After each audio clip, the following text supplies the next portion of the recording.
नमस्कार, मैं विजय कृष्ण शर्मा मेरे अपने YouTube चैनल विजय केआर एजुकेशन में आप सभी का स्वागत करता हूं। तो प्यारे बच्चों, आज हम किम शब्द के रूप देखने वाले हैं और इसके बारे में समझने वाले हैं। इसे हम समझेंगे बहुत ही आसान तरीके से।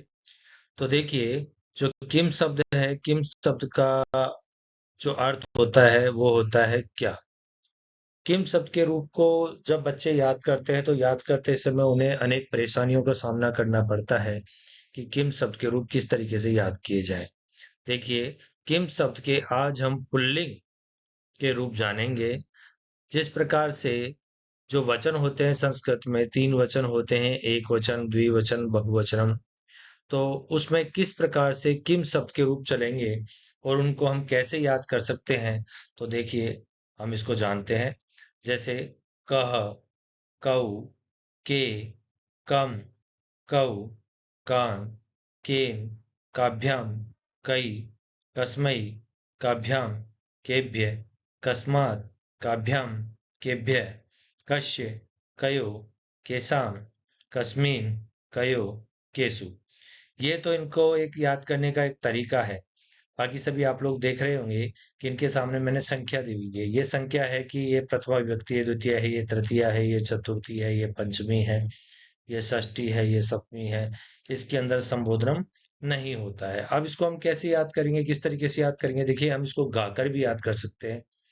कह कऊ के, कम कऊ कान, केन काभ्याम कई, कस्मै काभ्याम केभ्य, कस्मात् काभ्याम केभ्य, कस्य कयो केषां, कस्मिन् कयो केषु। हम इस तरीके से इनको ऐसे भी याद कर सकते हैं। दूसरा इसको याद करने का जो तरीका है वो आप देखिएगा। जो कह, कऊ, के, ये तो इसके प्रथमा विभक्ति के हो गए हैं। उसी तरीके से आप इनको इस तरीके से भी याद कर सकते हैं कि एक बार आप एक वचनम याद कर ले, एक बार द्विवचनम कर ले, एक बार बहुवचनम कर ले।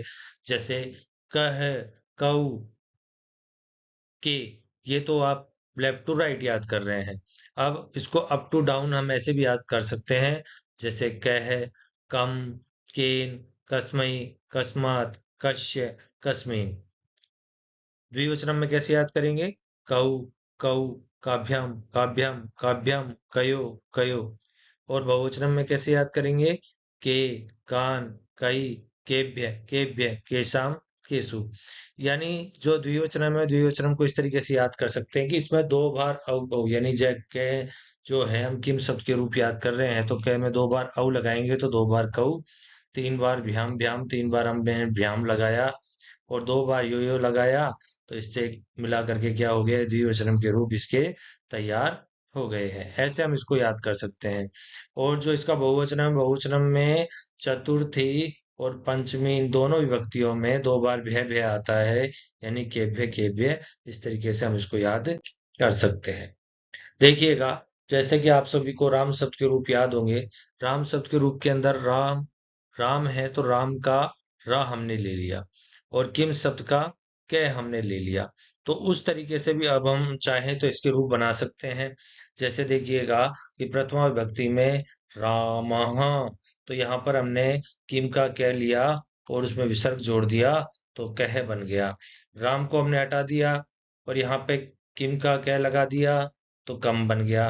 रामेण में से राम हमने हटा दिया, एन बच गया, तो एन को केन में जो कै में जोड़ दिया तो केन बन गया। इस तरीके से भी हम इनको याद कर सकते हैं। चतुर्थी में देखिएगा आप लोग कि राम हटा दिया तो आय बचा, लेकिन यहाँ पर कसम ही हो जाता है। थोड़ा सा इसमें ये परिवर्तन होता है, इसको आपको याद रखना पड़ेगा। इसमें जो है आपका काय नहीं होगा, इसमें कसम ही होता है। अब रामात है, राम इसमें आत है तो इसमें कस्मात हो गया। रामस्य में स्य जुड़ रहा है तो इसमें कश्य हो गया। रामे है तो इसमें कस्मीन हो गया। कुछ शब्दों में इसमें परिवर्तन आता है, जैसे मैंने आप लोगों को बताया चतुर्थी में कसमई हो गया, सप्तमी में कसमईन हो गया। तो ये दो में इसमें परिवर्तन होता है जो आपको याद करना पड़ेगा। ये सभी के सभी जो है इसके एक वचनम के रूप होते हैं। तो देखिएगा, कह, कम, के, कस्मै, कस्मा, कस्य कस्मिन्। ये आपके सिंगुलर के रूप हैं, यानी ये सारे आपके एक वचन के रूप होते हैं किम शब्द के। इसी तरीके से देखिएगा, द्वितीय व्यक्ति को हम कैसे याद करेंगे? प्रथमा और द्वितीय दोनों में क्या हो गया? कऊ आ गया।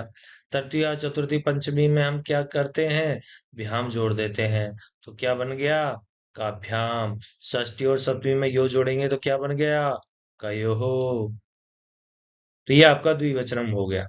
इसी तरीके से देखिएगा, जो आपका बहुवचनम है, बहुवचनम में के, कान, कई, ये आपको याद रखना पड़ेगा।